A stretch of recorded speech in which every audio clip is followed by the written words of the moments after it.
Toxic masculinity has kept boys and men from expressing themselves for far too long. Recently, Harry Styles posed for a new Vogue cover in a dress, and he received a lot of backlash. This reminded me of Pharrell posing in GQ in 2019 for an issue titled The New Masculinity. In this, he's seen wearing a dress and also openly crying. Aside from fashion and artists in the 21st century, many cultures throughout history and still to this day wear dresses and skirts as their traditional clothing. Examples of this include Jesus and his disciples, 14th century men, Scottish men, Middle Eastern men, and many tribes. I decided to interview a couple people of different ages to get a good idea of how perspectives vary. How do you feel about men wearing dresses? I think they can wear whatever they want. Okay. Do you know what toxic masculinity is? Yeah. Can you say it, what it is in your own words? It's like if a man should be working out all the time or doing whatever, or if men can wear dresses or paint their nails or something. So just being really masculine and Yeah. tough and stuff, Yeah. right? Okay. Have you seen boys your age struggle with toxic masculinity? Sometimes some boys paint their nails in my school and they get bullied for it. I think clothing and our appearance is the greatest way to express ourselves.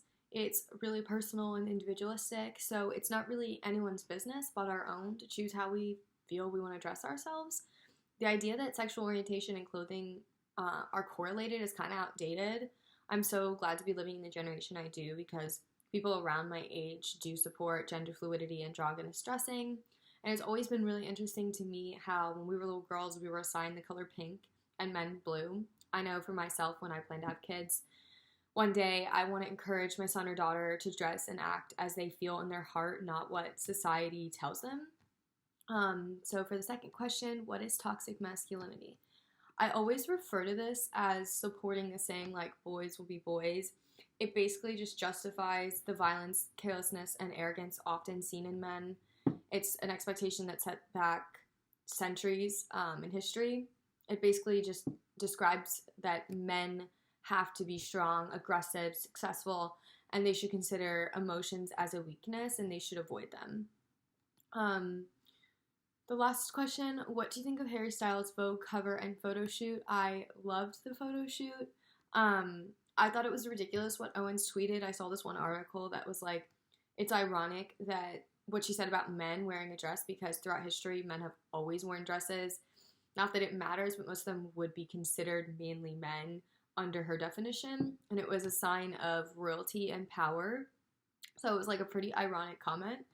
And then I also think for Harry Styles to do that, it really broke down pre-existing social constructs for men and challenged masculinity. I think it's so important for men like him who are successful and have a platform to do it, to come out and say, men can dress however they want.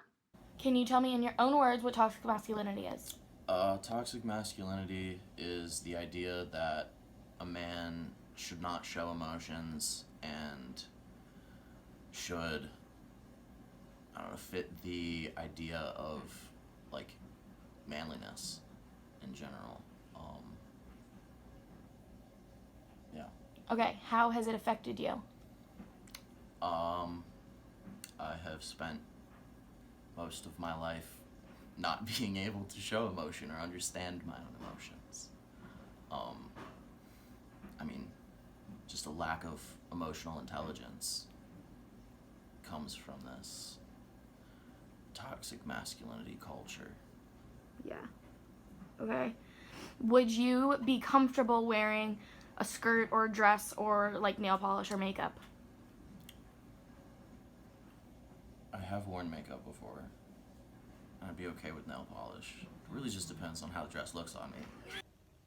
I think a primary consequence of toxic masculinity is the fear of being able to express yourself, also the fear of rejection, and I think that leads us to a secondary consequence, which is negative mental health, and I think that this fear of being open and this fear of being rejected leads them to suppress their feelings and suppress their wants and needs, which then leads to them not knowing how to express emotions and not knowing how to express themselves.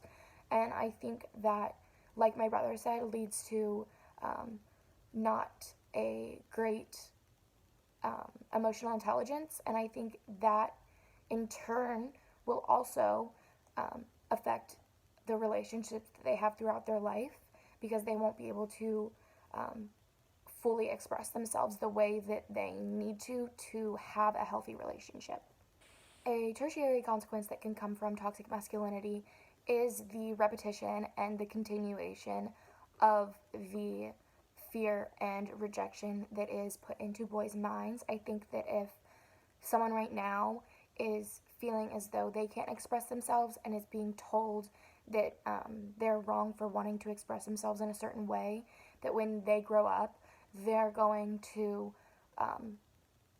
do the same thing to their child or to people that they see that are able to express themselves. And I think that that's just the biggest consequence, that if we don't get a grip on it, it's just going to continue and worsen, and the criticisms and the hate is going to continue, and a lot of people are going to struggle with it. I think a society that supports toxic masculinity and continues to teach it also supports the violence and the hate that comes with it. I think we can look at the LGBTQ community, specifically the trans community, and see the amount of hate and the amount of violence that they have suffered because they are openly expressing themselves. And I think that is a big sign that this is a problem. I think that if we were able to end toxic masculinity, that so many boys and men would feel a lot more open to expressing themselves and experimenting with different things. And I think that mental health would be better in boys and men, and I think that violence would decrease, and I think that we would probably just be a better society in general. Labeling theory says that self-identity and actions may be influenced by someone's definition or characterization of you. The way that we learned it in class was that if someone was given a label, they were going to overcompensate and try to fulfill that label and become the label. I think for this case, if a boy is given the label of feminine or girly, he's going to overcompensate in a different way and try his best to earn the manly or masculine label. And I think when he acts out and attempts to be manly or masculine, and he sees that he's being praised, or he sees others being praised for being manly, and the reason that they're manly is because they're acting out or being violent, he's going to continue to try and do that to make sure that he has the correct label.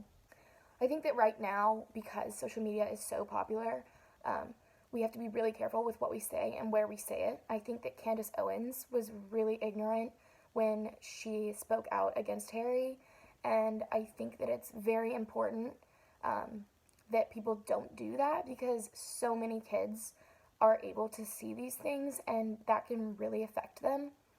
I think it's really important that musicians and artists are starting to experiment with different styles and express themselves in different ways. I think that it really reinforces that you do not have to be one thing. Masculinity is not one thing. Femininity is not one thing. You can wear a dress and still be masculine. You can wear pants and be feminine. Clothing should not be the deciding factor of someone's worth or their masculinity or femininity. And I think that masculinity should not be the deciding factor in someone's worth either. I don't think that that has anything to do with someone's worth. As a society, we have to change the narrative that boys have to live up to a role that toxic masculinity seems to embrace.